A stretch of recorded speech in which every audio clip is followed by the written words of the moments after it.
I brought on stage a gem today that I got at a women's event I went to with my mom a few years ago. And what I love about this gem is that I want you to pretend with me for a moment that it's a diamond. I believe that every woman is a diamond that is priceless, a diamond that is worthy of being valued and protected and pursued, and that is worth fighting for. If I were to take this diamond and throw it in the dirt, or to throw it down a rocky cliff, or to throw it in a field of maggots, and if I were to go back and pick it up, it might have a few scratches, it might have some dirt on it, it might have maybe a few imperfections, but it is still a diamond and its value does not change. And that is going to be the heart of what I'm going to talk about today. Because what I have found is that the moments that I have felt the most beautiful was not when I signed a modeling contract with Wilhelmina Models, which is one of the top agencies in the world. One of the moments that I felt the most beautiful was not the moment that I stood and shot a denim campaign for Wet Seal clothing, or when I posed for Hot Topic plus size with my bleach blonde hair. The moments that I have felt the most beautiful was when I was in Mexico last year teaching a bunch of kids how to surf on my paddleboard that I brought down there. And mind you, these kids were from a home for women and children who had been rescued from domestic abuse and violence. And as they were going, as they were on the board and catching these really small waves, in the best Spanish I could, I said, "Está bien, está bien." The moments that I have felt the most beautiful was when I was in Vegas with my friend and we saw a woman being trafficked and we followed the trafficker as he put this girl in his car to a house and we called the human trafficking hotline and they raided that house and those girls got rescued. The moments that I have felt the most beautiful was when I was in the Philippines this year and I was reaching women who have been rescued and who have faced extreme trauma and rape. The moments that I have felt the most beautiful was earlier on this year when I saw a woman standing on the 4th story of a building in Temecula ready to jump off and save her life, to take her life on a Sunday afternoon. I ran up the stairs as fast as I could, and I said, "I know what it's like to be in your position, and I'm here to fight for you today." And through many efforts, that woman's life was saved. I have spent my life studying this thing called beauty, and today I want to invite you on that journey of what beautiful really means. This is a story that I wrote that was illustrated by my mom and my aunt that I want to share with you today to help illustrate this idea of beauty. There was once a doll maker who formed and fashioned beautiful dolls. Each doll he made was different because he wanted each one to be unique. Some were tall and others were short. Some had long legs, others had short legs. Some had fairer skin, some had darker skin, some had lighter eyes, some had darker eyes. But no matter how different they all were, he loved them all the same and smiled upon each one of them. There was not one doll that was more beautiful to him than the other because to him, they were all his masterpieces. There was a doll one day named Cinder who fell off of the shelf and she became broken. She got nicks in her foot and scratches on her face and arms. Looking up at herself, she didn't feel as beautiful as the other dolls and she compared herself and said, "I am not beautiful like them anymore," so she decided to leave the doll maker's house. Walking out into the cold, she invited a woman named Lucy who invited her in. Looking at her scratches and her flaws, she said, "Cinder, here, put on this coat. Put this scarf around you so that the world will not see your wounds, so that the world will not see your imperfections, so that the world will not see your brokenness." Walking up the hill the next day, there Cinder went along. Then a woman that Cinders was passing by her house saw her coming, and she began to look at her collection of dolls that she would sell the next day at the auction, and then she began to plot on how she would capture Cinder. She came out and said, "Hi, would you like to join me for tea?" And Cinder was delighted, so she sat down to have tea with the woman. Suddenly, the woman grabbed Cinder and put her in a room that looked like a dungeon overnight. Looking up at the stars, Cinder wondered why she ever left the doll maker's house. Going up to a mirror in that dungeon, she looked in the mirror and she saw her imperfections and her wounds and all of her brokenness, and she wondered if she could ever be beautiful to the Maker again. The next day, the woman took Cinder to an auction and she put her on the block. She took off of her coat and she took off of her scarf to reveal her brokenness. And she said, "Who wants this puppet?" "No one wants that puppet. She is ugly," said one. "Who wants to scratch puppet? Who wants to scratch doll?" said another. As the woman was about to take her off of the block, a man from the back stepped forward. "I will have her," he exclaimed. "For how much?" said the woman. Rolling up his sleeves, he said, "I pictured who she would be. I spent days sketching her frame on paper and months forming her into perfection. She is mine and my name is written on her heart. Check and see," he said. Looking up with tears in her eyes, Cinder wondered if she could ever be beautiful to him again. She wondered why she was worth fighting for. She wondered why she was worth pursuing, because after all, she was broken. Running down the aisle, he grabbed her shoulders and said, "Cinder, look into my eyes. What do you see?" And it was in that moment that she saw herself as perfect because he saw her as perfect. She saw herself as beautiful because he saw her as beautiful. She saw herself as worthy because he saw her as worthy. And it was on the name of her heart that was written her Maker. Taking her hand, they left that auction place, and she said, "Thank you for loving me. Thank you for fighting for me when no one else did. Thank you for coming and rescuing me. Thank you for chasing me." And it was then that she said, but I want to ask why. Why am I beautiful to you? And he said, "Cinder, because it is only in the eyes of a poet that the value of a poem is found. It is only in the eyes of the potter that the true nature of a piece of pottery is found. It is only in the eyes of an artwork that the value of the artist, that the value of the artwork is found. And you are my artwork and you are my masterpiece. And no matter how broken you are, you will always be beautiful to me."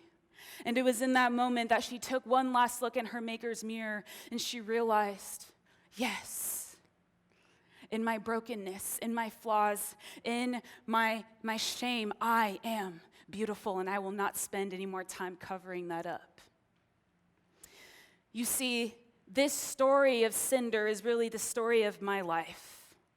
As a young girl, I had faced something that many young women, actually 1 in 5 women in this generation, are dealing with, and that is something called sexual abuse. As a little girl, I faced that.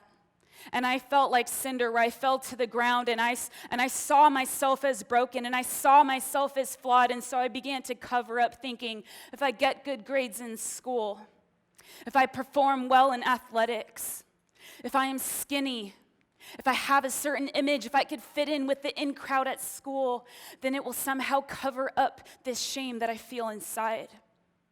But over time, my shame bled through, and I developed something called anorexia and bulimia. No matter how skinny I got, it was never enough. And for my eating disorders, it developed into something called self-harm, where I would sit in my room and I would cut myself because I hated myself that much. Later on, at the age of 18, I stood in my room one night ready to take my life, and I felt like, just like how Cinder encountered and had a moment with her Maker, I had a moment with mine. The doll maker in this story, his name is Jesus, and I had an encounter with my Maker, whose name is Jesus. That is my personal story of how he fought for me when no one else did. From my story of overcoming those things, I decided that I wanted to be an advocate for women around the world in the area of body image. Because I believe our stories are not to be put on a shelf to collect dust, but they're meant to be shared with the world. And so I became a plus-size model, and all of these pictures are me, by the way. You're probably wondering, the variety show, there's a lot going on. There is. It's kind of like the show Alias. I used to love that show. She had many wigs. Those are all my hair. Started off with Pocahontas. We progressed to Dora the Explorer.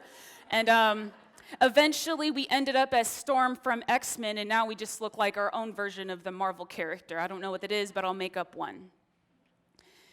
But even, my mom comes from the East Indian culture, and a lot of my cousins have beautiful long hair. And I had a moment, where I believed for a long time that having long hair was beautiful. And at the age of 21, when I began to process and heal from my sexual abuse I had as a child, my family lovingly walked me through that season, especially my father and my mother. And I remember during that time, I was so depressed that I came home one day and I cut off all of my hair out because I was in a deep season of depression. And I looked in the mirror and I felt like my beauty was gone and my worth was gone and I wasn't worth fighting for. And after that, I was still modeling and I was like, well, I have to take new modeling pictures. And so I went and I ended up as Dora the Explorer. And I remember, even with my short hair, being featured on all these top blogs, modeling for Charlotte Russe, Wet Seal, a lot of these companies, a lot of people were like, oh, girl, we love your hair. And I was like, oh, thank you. But at the end of the day, no matter how many pictures I took, I still didn't feel beautiful. And what I learned over time is that it's not the length of my hair that defines my beauty. And women, whether you have cancer or whether you have had something in your life that has caused you to lose your hair or to have short hair, that I feel, and I've learned now at the age of 28, that whether I have short hair or long hair, whether I have freckles or I don't have freckles, I'm a size 14 girl and I'm rocking it and I'm embracing it, or I'm a size 12 or 2, that I am beautiful. And I love experimenting with hair. That's always fun. And I started an organization called Beauty Has No Size that helps girls around the world. I spend my time talking to teenagers, and this organization helps girls dealing with cutting, depression, suicide, body image. I speak at schools, rehabs, youth groups, different church events, inner city events, group home kids, all of the above. And the message of you are beautiful. And if you look at this picture, there are girls of all different shapes and sizes. You have the girl with the pink hair, the purple hair. You have the African American sister. You have the Hispanic sister.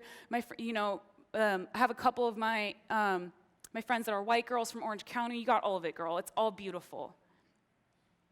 This is one of the pictures of me and my students at one of the schools that I had the privilege of sharing at. I have a tradition of taking a group picture everywhere I go to share. And these kids, I've seen them literally after I speak, these kids will line up and kid after kid will share with me, Christina, I was sexually abused. I have kids that come to me and roll up their sleeves and say, Christina, I'm cutting myself. I have kids, a 12-year-old girl that I shared at a couple months ago, and she came to me and said, I tried to kill myself 2 months ago. And those are just everyday stories for me. Because I believe that we live in a hurting generation where we have young people who just want to be heard, but they just process their pain through unhealthy ways. This summer, I went to Montana, and I put modeling and speaking and everything on this side, and I was a part of an organization up there called Potter's Field, and I did horse camps for a summer, hanging out with foster kids, and we did horse camps for them and special needs kids, and I found my beautiful in a place that has a big blue sky and green grass and children that are laughing, and I realized that I could feel beautiful even outside of my photo shoots. And we live in a world that says that you need to, do your makeup like Kylie Kardashian, not hating. Homegirl has a great makeup line, by the way. Or that you need to have all of these followers on Instagram, or that you need to have the latest trends or all those things. Up there, the nearest H&M is like 5 hours. You ask them what Forever 21 is, and they have no clue. They're cowboys. But what I found is that I could feel beautiful even apart from those things. And one thing I want to leave you with today is one of my favorite stories is by a famous sculptor named Michelangelo. And one of my favorite pieces by Michelangelo that many of you know, he does a little piece like this, like Michelangelo's David, it's in the, you guys know what I'm talking about. And Michelangelo's David, the story of this is that there was a sculptor that started this piece. He had this big piece of marble, and he began to chip away and chip away and chip away, but he kind of got tired, and he was like, you know what, I'm done with this. So he put it in the backside of the shed. Michelangelo walked by one day and he said, I could do something with that marble. And so he put it in front of him and he began to chip away and chip away and chip away of what is now called Michelangelo's David. And Michelangelo said, I saw the angel in the stone and I carved until I set it free. And many of the young people I reach and many people around the world feel like that piece of marble that has been put in the backside of the shed that has been given up on. You have so much shame in your life because of maybe trauma, neglect, abuse, rape. So many kids I talk to, they feel so abandoned by their parents and there's no love at home and they're being raised up on social media and they crave love so much. But I want to let you know today that if anyone sees value in you today, it's me. And I hope today that you can know that you could be that piece that could be taken outside of that shed and through all of the marble as you begin to chip away and chip away and chip away, that there is beauty in the midst of the stone and there is beauty in the midst of the brokenness in your life. And if you choose to take your story and use it to impact a generation of people, this world will be a better place. Because if Michelangelo would have given up on that piece of marble, then we wouldn't have a masterpiece today. And my heart for you today is that you would know that you are worth fighting for, that you are worth being pursued, that you are valued, that you are treasured, that you are beautiful, and you are enough just as you are. And coming from a girl who was supposed to go to juvie hall at the age of 9 and who dealt with cutting, depression, suicide, eating disorders, all of the above. If I can stand without my cloak like Cinder did and without my scarf and say, I am beautiful and I am enough, I believe you can too. Thank you.